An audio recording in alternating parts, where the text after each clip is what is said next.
Hallo Freunde, einen schönen Sonntagmorgen aus dem zugefrorenen Wald.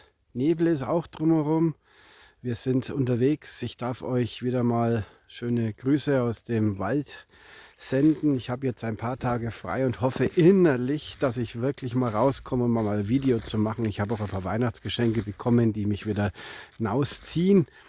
Ja, bis dahin denke ich an euch, ihr denkt an uns, dann ist an alle gedacht, so wie es immer sein soll.